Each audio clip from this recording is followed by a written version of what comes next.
Hey, what's going on, guys? Welcome back to Aries EDC.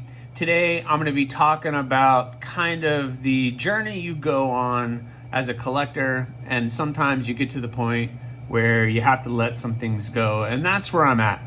So I've been following the knife community for quite some time, following other people, and they've tried to explain kind of the journey that you go on. And I was always like, well, no, this is the budget which I want to stay in. This is the kind of niche that I want to be in as a collector.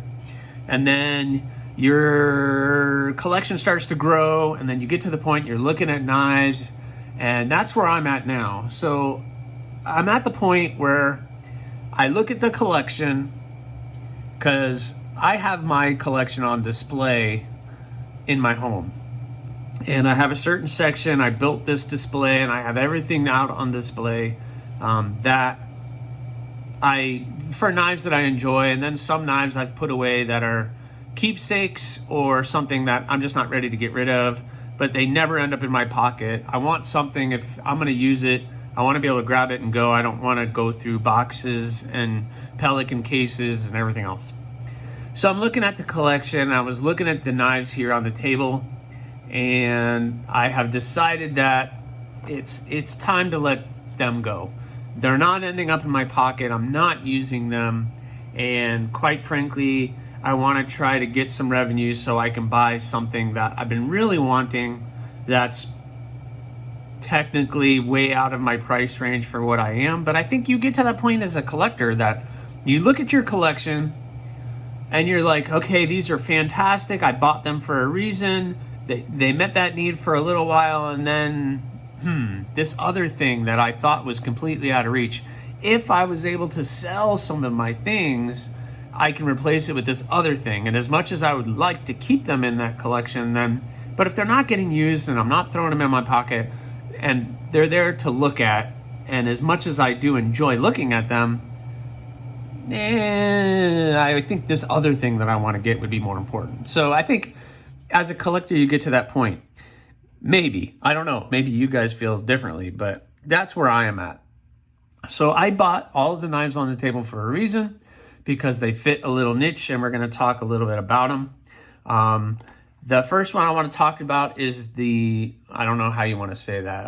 I know the Rake, and this is the P801. The P801 is a really great knife for the price. I think brand new, these knives are $35 for 14C28N, a frame lock, stainless steel, ball bearings, the nice blue anodized, or whatever you want to call it, on the pocket clip and the collar and the thumb studs. For the price, it's an amazing knife. It's a little big for me. It's a little heavy, but it is a steel frame lock, and it's an amazing blade. But I look at it, and it just hasn't been ending up in my pocket. There's other things I carry and enjoy a little bit more. So I decided to let this go. Oh, and by the way, all these knives are now available on my Etsy store. I'll put a link in the description, but please check it out. I'm going to sell through Etsy. I'm asking $25 for that. This barely ended up in my pocket, hardly had ever. Throughout my carry, there's just nothing on this that won't just wipe off. So there's no scratches, there's no nothing on the blade. It's completely perfect. Everything is absolutely perfect on it. Like I said, it was very gently used, if at all. I don't even know if I cut that much with it, but I know I've cut something with it. Next up is the Pilar 2 or Pilar 2 or however, Pillar 2. I don't know how you want to say it. I think it's Pilar, I think is how they do it. Really cool knife. At the time, I was carrying this quite some time and using it. It has a little bit of blemishing, I guess, on here, but probably if I work to wipe it off, I could probably get it off. D2 frame lock, typical Pilar, very popular within the industry. I think it was a standard, and actually is I guess, an inspiration for one of my designs that I have. That blade shape was an inspiration for the Naked Column. and I based the naked column off of that look. Really comfortable knife, really great little blade. That tip is very usable and is something that I think anybody who's starting into collecting, this is one of those that you have to kind of experience.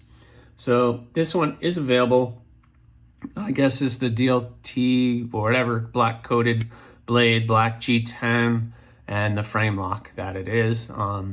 It has that double detent on it, so you gotta just learn how to do that. But other than that, it's a really cool knife. Definitely, I'm only asking $40 for it. Like I said, very gently used. D2, you know, it's just, it is there. So the Pilar 2, everybody knows it, everybody loves it, and it's for a reason. Next up is this one. This is a Bestech. This is the Bestech Sledgehammer. So I saw this from Bestech and I was like, wow, that's a very interesting blade shape. Very awesome. I like it. I'm gonna get it. So D2 blade.